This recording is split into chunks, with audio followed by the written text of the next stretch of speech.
इस पावन कथा को अंत तक अवश्य देखिए, क्योंकि यह कथा केवल शब्दों की नहीं है। यह कथा उस पीड़ा की है जो वर्षों से किसी न किसी रूप में आपके जीवन में भी रही होगी।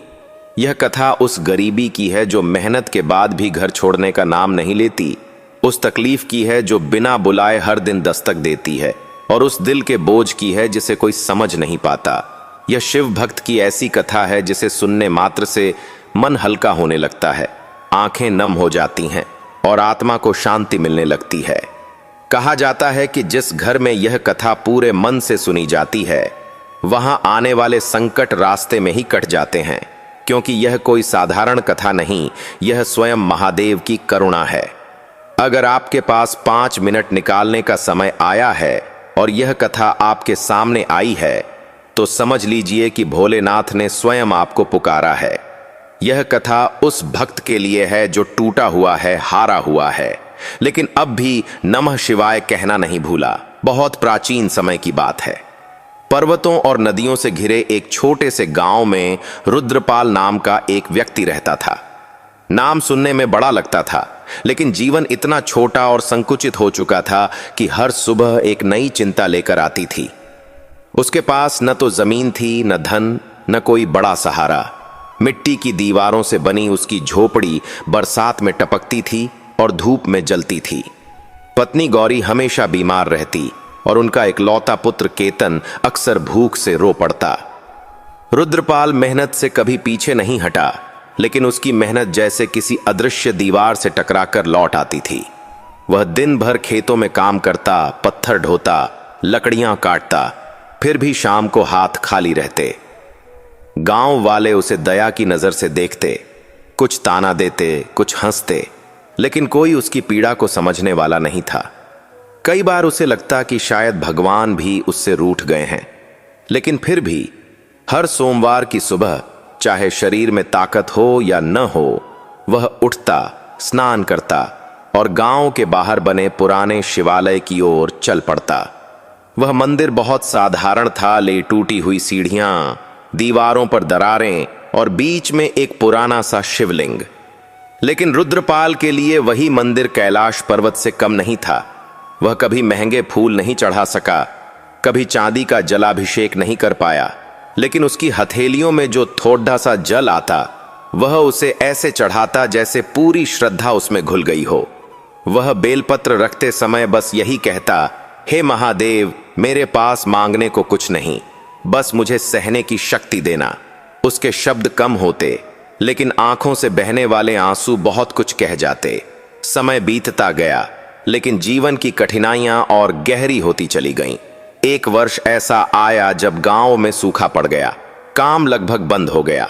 रुद्रपाल की पत्नी की बीमारी बढ़ती गई और इलाज के लिए जो थोड़ा बहुत था वह भी समाप्त हो गया। एक रात ऐसा आया जब घर में अन्न का एक दाना भी नहीं था। केतन भूख से बिलख रहा था और गौरी बुखार में तप रही थी। रुद्रपाल पहली बार भीतर से पूरी तरह टूट गया। उसी रात उसने आकाश की ओर देखते हुए कहा, महादेव, अगर मेरी भक्ति में कोई कमी है तो दंड मुझे दो, मेरे परिवार को नहीं। उस रात उसकी आंखों में नींद नहीं थी, केवल प्रश्न थे। लेकिन सुबह होते ही वही रुद्रपाल उसी टूटे शरीर के साथ सोमवार के दिन मंदिर की ओर चला गया। उस दिन मंदिर में सन्नाटा था, हवा भी जैसे थमी हुई थी। उसने शिवलिंग पर जल चढ़ाया और पहली बार जोर से रो पड़ा। उसका रोना किसी बच्चे जैसा नहीं था, बल्कि उस व्यक्ति का रोना था जिसने सब कुछ सह लिया हो। उसने कहा, हे भोलेनाथ, मैं अब और नहीं झेल सकता। अगर मेरा जीवन ऐसा ही है तो मुझे अपने चरणों में स्थान दे दो। कहा जाता है कि उसी क्षण शिवलिंग से जल की धारा अपने आप बहने लगी और रुद्रपाल के मन में एक अजीब सी शांति उतर आई। उसे लगा जैसे किसी ने उसके सिर पर हाथ रखा हो। उसे कोई आवाज नहीं सुनाई दी, कोई दर्शन नहीं हुए, लेकिन उसके भीतर कुछ बदल चुका था। उस दिन से रुद्रपाल ने एक नियम बना लिया। वह हर सोमवार उपवास करता, चाहे घर में कुछ हो या न हो। वह शिव कथा सुनता, जहां भी कोई शिव पुराण का प्रसंग मिलता वह ध्यान से सुनता। उसे नहीं पता था कि जिस कथा को वह सुन रहा है वही कथा अब उसकी नियति लिख रही है। कुछ समय बाद गांव में एक वृद्ध साधु आए। उनकी आंखों में अजीब सी चमक थी। उन्होंने मंदिर में बैठकर शिव कथा सुनानी शुरू की। रुद्रपाल हर दिन वहां बैठता। साधु कहते थे, शिव परीक्षा लेते हैं लेकिन छोड़ते नहीं। जो अंत तक जुड़ा रहता है वही कृपा का अधिकारी बनता है। ये शब्द रुद्रपाल के हृदय में गहरे उतर गए। एक दिन साधु ने उससे कहा, तुम्हारी भक्ति मौन है लेकिन महादेव उसे सुन रहे हैं। समय आने पर तुम्हारा कष्ट स्वयं कट जाएगा। रुद्रपाल ने पहली बार आशा महसूस की, लेकिन महादेव की लीला सरल नहीं होती। उसी सप्ताह एक और संकट आ गया। गांव के जमींदार ने उस पर झूठा आरोप लगाया और काम से निकाल दिया। अब घर में कोई आय नहीं रही। रुद्रपाल फिर टूट गया, लेकिन इस बार उसने मंदिर जाना नहीं छोड़ा। वह हर सोमवार उसी शिवलिंग के सामने बैठकर कहता, हे महादेव, मैं यहां हूं जब तक आप चाहें। उसे नहीं पता था कि जो भक्त संकट में भी भगवान का हाथ नहीं छोड़ता, उसके लिए भगवान स्वयं रास्ता बनाते हैं। और यहीं से प्रारंभ होती है महादेव की वह अद्भुत कृपा जो रुद्रपाल की जिंदगी को पूरी तरह बदल देने वाली थी, जो उसकी गरीबी, दुख, भय और आने वाले भयानक संकटों को एक एक करके काटने वाली थी। रुद्रपाल के जीवन में संकट जैसे थमने का नाम ही नहीं ले रहे थे, लेकिन अब उसके भीतर एक अजीब सी स्थिरता जन्म ले चुकी थी। पहले जहां हर दुख उसे तोड़ देता था, अब वही दुख उसे मौन बना देता था। वह कम बोलने लगा था, लेकिन नमः शिवाय का जप उसके श्वास प्रश्वास में बस गया था। गांव वाले उसकी हालत देखकर कहते, अब यह आदमी टूट चुका है। पर सच्चाई यह थी कि वह अब महादेव के हाथों में खुद को सौंप चुका था। साधु की बातें उसके मन में बार बार गूंजतीं, शिव देर करते हैं, अंधेर नहीं। हर सोमवार वह सूर्योदय से पहले उठता, चाहे शरीर साथ दे या नहीं। उपवास में जब कमजोरी से आंखें धुंधली हो जातीं, तब भी वह शिवालय पहुंचता। वह अब मांगता नहीं था, बस बैठकर शिवलिंग को देखता रहता, जैसे अपने पिता को देख रहा हो। कई बार उसकी आंखों से आंसू बहते, लेकिन वह उन्हें पोंछता नहीं था। उसे लगता, अगर ये आंसू महादेव तक पहुंच जाएं, तो यही मेरी सबसे बड़ी प्रार्थना है। एक सोमवार ऐसा आया जब आकाश में काले बादल छाए थे, हवा भारी थी और वातावरण में कुछ अनकहा सा था। रुद्रपाल मंदिर पहुंचा, लेकिन उस दिन साधु वहां नहीं थे। वह अकेला ही बैठ गया। अचानक उसके मन में विचार आया, अगर महादेव सच में हैं, तो क्या वे मेरी परीक्षा अब समाप्त करेंगे? यह प्रश्न उसके भीतर उठा और उसी क्षण उसे लगा जैसे मन ने उत्तर भी दे दिया हो, परीक्षा तब तक चलती है जब तक विश्वास अडिग रहता है। उस दिन उसने शिवलिंग के सामने एक दीपक जलाया। वह दीपक साधारण तेल से भरा था, लेकिन उसकी लौ स्थिर थी। रुद्रपाल देर तक उसे देखता रहा।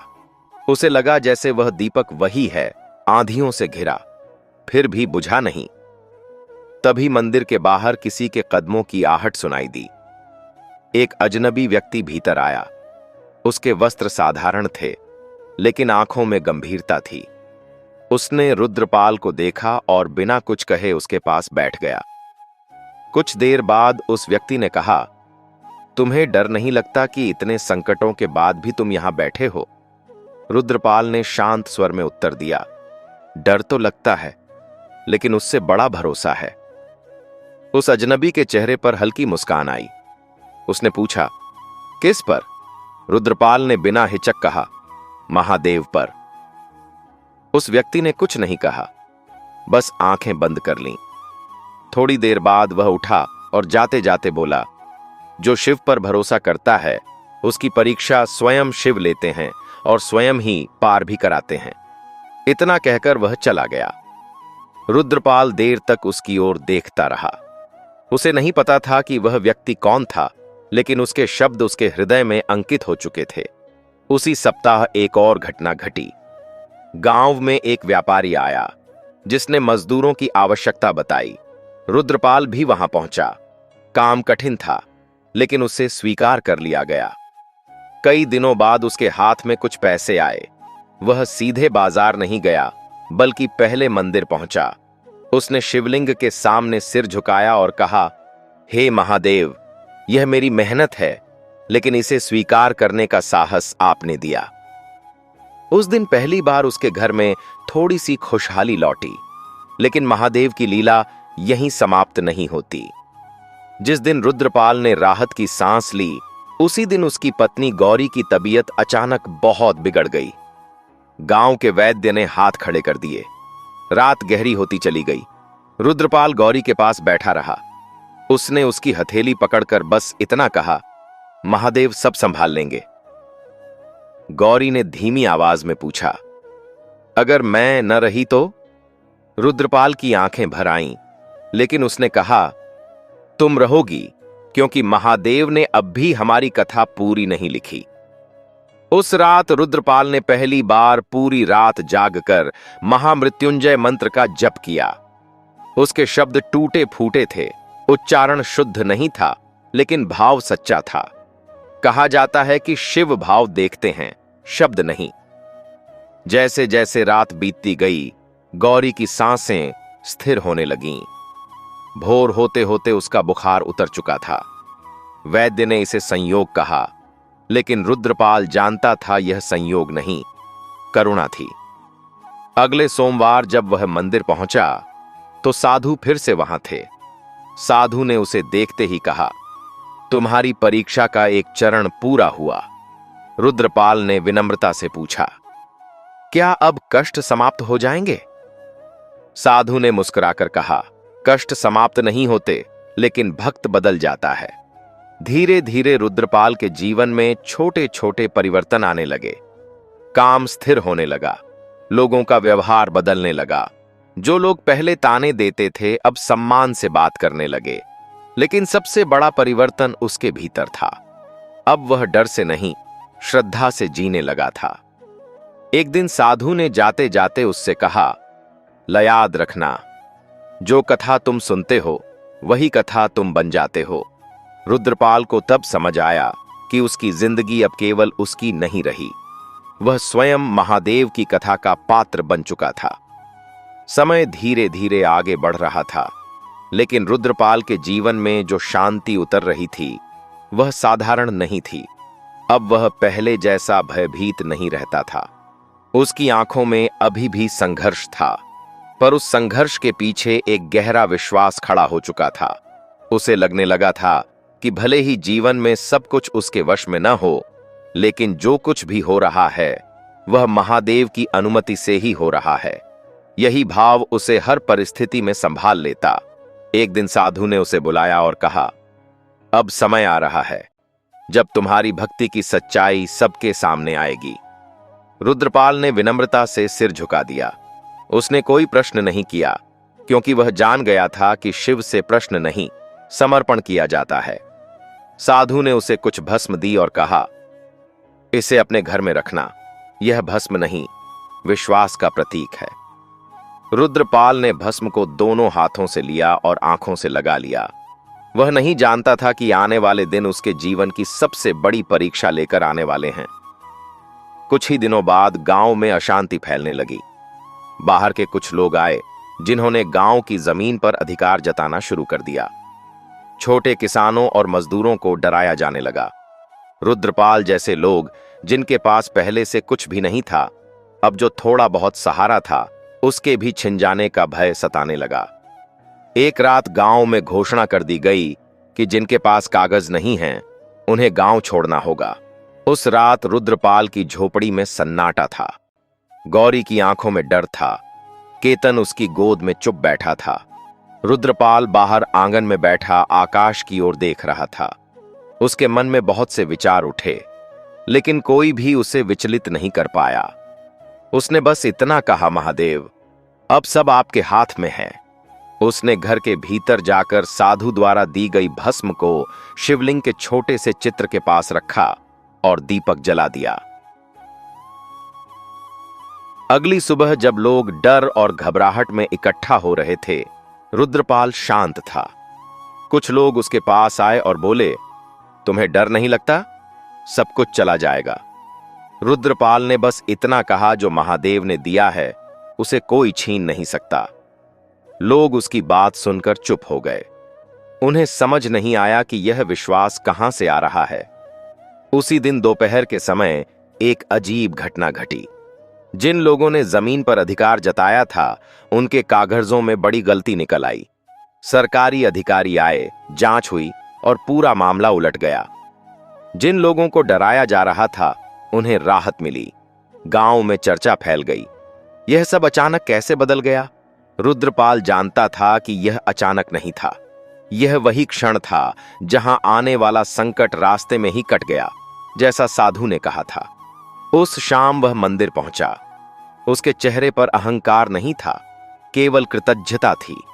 उसने शिवलिंग के सामने बैठकर कहा, हे भोलेनाथ, आपने मुझे बचाया नहीं, आपने मुझे भरोसा सिखाया।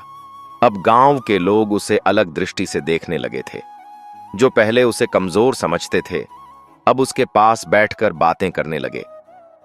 कुछ लोग उससे पूछते, तुम्हारे भीतर इतनी शांति कैसे है? रुद्रपाल मुस्कुराकर कहता, मैंने अपना बोझ महादेव को दे दिया है। लेकिन महादेव की कृपा अक्सर शांति के बाद अगली परीक्षा लेकर आती है। कुछ ही समय बाद केतन अचानक गंभीर रूप से बीमार पड़ गया। उसकी सांसें तेज चलने लगीं, शरीर तपने लगा। यह वही क्षण था जहां कोई भी माता पिता टूट जाते। गौरी रोने लगी, लेकिन रुद्रपाल ने उसे थाम लिया। वह भीतर से कांपा, लेकिन बाहर से स्थिर रहा। उसने बच्चे के माथे पर भस्म लगाई और धीरे से नमः शिवाय का जप करने लगा। उस रात उसने फिर पूरी रात जागकर दीपक जलाया। बाहर आंधी चल रही थी, लेकिन दीपक की लौ बुझी नहीं। रुद्रपाल बार बार उस लौ को देखता और सोचता, अगर यह दीपक नहीं बुझ रहा तो मेरा विश्वास भी नहीं बुझेगा। भोर होते होते केतन की हालत में सुधार आने लगा। अगले दिन वह उठकर बैठ गया। यह किसी चमत्कार जैसा था, लेकिन रुद्रपाल के लिए यह महादेव की सहज लीला थी। अब रुद्रपाल समझ चुका था कि महादेव हर कष्ट को समाप्त नहीं करते, बल्कि भक्त को इतना मजबूत बना देते हैं कि कष्ट छोटे पड़ जाते हैं। उसका जीवन अब दूसरों के लिए उदाहरण बनने लगा था। वह स्वयं कथा नहीं सुनाता था, लेकिन उसकी जिंदगी ही कथा बन चुकी थी। एक सोमवार साधु ने उससे कहा, अब तुम्हारी कथा आगे दूसरों को सहारा देने वाली है। रुद्रपाल ने सिर झुकाया। उसे एहसास हो गया था कि महादेव ने उसे केवल बचाया नहीं, बल्कि चुना था। रुद्रपाल अब वही व्यक्ति नहीं रहा था जो कभी डर और अभाव में सिमटा रहता था। उसके भीतर एक ऐसी स्थिरता जन्म ले चुकी थी जिसे शब्दों में बांधना कठिन था। वह जान गया था कि महादेव की कृपा शोर नहीं करती, वह धीरे धीरे जीवन की दिशा मोड़ देती है। गांव में जब लोग उसके पास आकर अपने दुख कहने लगे, तो वह कोई उपदेश नहीं देता, कोई चमत्कार दिखाने का दावा नहीं करता। वह बस उन्हें शिवालय की ओर देखने को कहता और इतना बोलता, मैंने भी अपना बोझ वहीं रखा है। धीरे धीरे सोमवार के दिन मंदिर में लोगों की संख्या बढ़ने लगी। कोई बीमार था, कोई कर्ज में डूबा था, कोई मानसिक पीड़ा से जूझ रहा था। रुद्रपाल सबके साथ बैठता, दीपक जलाता और शिव कथा के छोटे छोटे प्रसंग सुनाता। वही प्रसंग जो उसने साधु से सुने थे, वही अनुभव जो उसने स्वयं जिए थे। वह कहता, शिव से मांगने से पहले उन पर भरोसा करना सीखो। उसके शब्द सरल थे, लेकिन उनमें अनुभव की सच्चाई थी। एक सोमवार ऐसा आया जब गांव के वही लोग जो पहले रुद्रपाल को ताने देते थे, अब सबसे आगे बैठे थे। किसी ने धीरे से कहा, तुम्हारे साथ कुछ अलग है। रुद्रपाल मुस्कुराया और बोला, मेरे साथ कुछ नहीं, महादेव साथ हैं। उसी दिन मंदिर में एक छोटा सा भंडारा हुआ, बहुत साधारण, बिना किसी दिखावे के। लेकिन उस दिन किसी का मन खाली नहीं रहा, जैसे भोजन के साथ साथ शांति भी परोसी गई हो। इसी बीच गांव में एक बड़ी विपत्ति की आहट सुनाई देने लगी। नदी का जलस्तर तेजी से बढ़ रहा था। बरसात असामान्य थी। लोग घबराने लगे। रात दिन चर्चाएं होने लगीं, अगर बाढ़ आर्य आई तो सब बह जाएगा। भय ने फिर से सिर उठाया, लेकिन इस बार रुद्रपाल ने लोगों को डर में नहीं डूबने दिया। उसने कहा, डर हमें कमजोर करता है, पहले शिवालय चलो। उस रात पूरा गांव मंदिर में इकट्ठा हुआ। दीपक जल रहे थे, मंत्रों की ध्वनि वातावरण में घुल रही थी। रुद्रपाल ने किसी को रोका नहीं, किसी को बुलाया नहीं, जो आया अपने आप आया। उसने सबके साथ महामृत्युंजय मंत्र का जप कराया। बारिश तेज थी, पर मंदिर के भीतर एक अजीब सी शांति थी। लोगों को लगा जैसे समय थम गया हो। रात के अंतिम पहर, जब नदी का पानी गांव की सीमा तक पहुंच गया था, अचानक वर्षा धीमी पड़ने लगी। सुबह होते होते पानी रुक गया। नदी ने दिशा बदली और गांव सुरक्षित रह गया। लोग इसे संयोग कह सकते थे, लेकिन जिन आंखों ने उस रात का झप देखा था, वे जानती थीं कि भय रास्ते में ही कट गया था। गांव में एक स्वर गूंज उठा, महादेव ने रक्षा की। उस दिन के बाद रुद्रपाल का जीवन पूरी तरह बदल गया। वह किसी पद पर नहीं बैठा, किसी ने उसे गुरु नहीं कहा, लेकिन लोग उसे अपना मानने लगे। वह हर सोमवार मंदिर की सफाई करता, जल भरता, दीपक सजाता। उसके घर में अभी भी सादगी थी, लेकिन मन में समृद्धि थी। गौरी स्वस्थ रहने लगी, केतन पढ़ने लगा। रुद्रपाल ने कभी यह नहीं कहा कि सब कुछ ठीक हो गया है। वह बस इतना कहता, अब सब संभाला हुआ है। एक दिन वही साधु फिर प्रकट हुए। उन्होंने दूर से ही रुद्रपाल को देखा और मुस्कुराए। पास आकर बोले, अब तुम्हारी कथा तुम्हारे घर तक सीमित नहीं रही। रुद्रपाल ने विनम्रता से कहा, यह मेरी कथा नहीं, महादेव की है। साधु ने सिर हिलाया, यही समझ सबसे बड़ी कृपा है। साधु ने उसे अंतिम बात कही, याद रखना, जब कृपा प्रकट होती है तो अहंकार परीक्षा लेने आता है, उससे सावधान रहना। यह सुनकर रुद्रपाल का हृदय गंभीर हो गया। वह जान गया कि अभी एक अंतिम मोड़ शेष है, जहां भक्ति की परीक्षा सबसे सूक्ष्म होती है। और सचमुच समय ने करवट ली। दूर दराज से लोग आने लगे। कुछ ने चमत्कार की आशा की, कुछ ने लाभ की। रुद्रपाल ने सबको एक ही उत्तर दिया, मैं कुछ नहीं करता। कुछ लोग निराश होकर लौट गए, कुछ समझकर ठहर गए। वही ठहरने वाले आगे चलकर कथा का हिस्सा बने।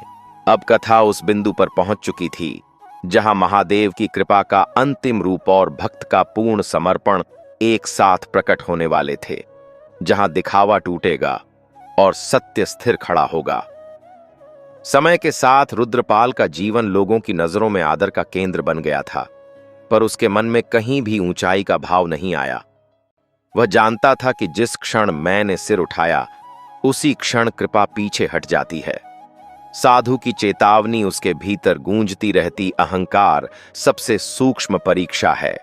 इसलिए वह हर सोमवार पहले की तरह ही मंदिर की देहरी धोता, शिवलिंग पर जल चढ़ाता और मौन में बैठकर नमः शिवाय का जप करता। उसके लिए यह जप कोई विधि नहीं, बल्कि सांसों का स्वभाव बन चुका था। एक दिन दूर से आए कुछ लोग उसके पास पहुंचे। उन्होंने आग्रह किया, आप हमें कोई उपाय बताइए, कोई विशेष क्रिया कराइए। रुद्रपाल ने विनम्रता से हाथ जोड़कर कहा, मेरे पास उपाय नहीं, केवल रास्ता है भरोसे का। कुछ लोग निराश होकर लौट गए, लेकिन कुछ वहीं ठहर गए। वे समझ गए थे कि यहां दिखावा नहीं, स्थिरता मिलती है। उसी शाम रुद्रपाल ने सबको मंदिर में बैठाया, दीपक जलाया और बस इतना कहा, महादेव को बताइए कि आप थक गए हैं। उस मौन में कई आंखें नम हुईं, कई दिल हल्के हुए। उसी सप्ताह एक ऐसी घटना घटी जिसने रुद्रपाल के भीतर की अंतिम गांठ भी खोल दी। गांव के एक प्रभावशाली व्यक्ति ने उसे सार्वजनिक रूप से अपमानित करने की कोशिश की, कहा कि वह लोगों को भ्रमित करता है। पहले जहां रुद्रपाल का मन डगमगा सकता था, वहां इस बार उसने शांति से सिर झुकाया और बोला, अगर मुझसे किसी को ठेस पहुंची हो तो क्षमा चाहता हूं। यह सुनकर भीड़ स्तब्ध रह गई। उस क्षण रुद्रपाल जीत गया, किसी बहस से नहीं, विनम्रता से। और वहीं से स्पष्ट हो गया कि अब वह केवल भक्त नहीं, कृपा का माध्यम बन चुका है। उस रात रुद्रपाल ने एक स्वप्न देखा। उसने देखा कि वही पुराना शिवालय उजास से भर गया है। कोई वाणी नहीं थी, कोई रूप नहीं, बस एक अनुभूति थी, जैसे किसी ने उसके कंधे से बोझ उतार लिया हो। वह जागा तो आंखों से आंसू बह रहे थे, लेकिन मन में अद्भुत शांति थी। उसे समझ आ गया, कृपा पूर्ण हो चुकी है। अब जीवन में संकट आएंगे तो भी वे उसे तोड़ नहीं पाएंगे, क्योंकि भीतर का आधार अडिग हो गया है। अगले सोमवार वह मंदिर पहुंचा। लोगों की भीड़ थी, पर उसने किसी को संबोधित नहीं किया। उसने शिवलिंग पर जल चढ़ाया और मन ही मन कहा, हे महादेव, जो देना था आपने दे दिया, अब मुझे योग्य बनाए रखना। उसी दिन साधु अंतिम बार आए। उन्होंने दूर से देखा, मुस्कुराए और बस इतना कहा, अब तुम्हें मेरी आवश्यकता नहीं। रुद्रपाल ने चरण स्पर्श किया, लेकिन साधु जा चुके थे। वह समझ गया, मार्ग दिखाने वाला हट जाता है जब यात्री चलना सीख लेता है। समय बीतता गया। गांव में संकट आए, पर हर बार लोग पहले मंदिर पहुंचे, डर लेकर नहीं, भरोसा लेकर। रुद्रपाल वही रहा, साधारण, शांत, स्थिर। उसके घर में वैभव नहीं आया, लेकिन कमी भी नहीं रही। गौरी स्वस्थ रही, केतन शिक्षित हुआ और घर में हंसी लौटी। सबसे बड़ी उपलब्धि यह थी कि रुद्रपाल के मन में अब कोई शिकायत शेष नहीं थी। उसने जीवन को वैसा ही स्वीकार कर लिया था जैसा महादेव ने रचा था। और यही इस कथा का सत्य है। महादेव हर किसी की गरीबी नहीं मिटाते, लेकिन अभाव का भय अवश्य मिटा देते हैं। वे हर दुख नहीं हटाते, लेकिन दुख सहने की शक्ति दे देते हैं। वे हर प्रश्न का उत्तर नहीं देते, लेकिन मन को इतना शांत कर देते हैं कि प्रश्न स्वयं गल जाते हैं। यदि आपने इस कथा को अंत तक सुना है तो समझ लीजिए, यह केवल रुद्रपाल की कथा नहीं रही, यह आपकी भी कथा बन चुकी है। आज से हर सोमवार बस 5 मिनट निकालिए, एक दीपक जलाइए और महादेव से कह दीजिए, मैं थक गया हूं, शेष वे स्वयं संभाल लेंगे। नमः शिवाय। महादेव आपकी हर चिंता, हर बोझ और हर भय स्वयं हर लें। यही इस कथा का वरदान है। पर का महादेव।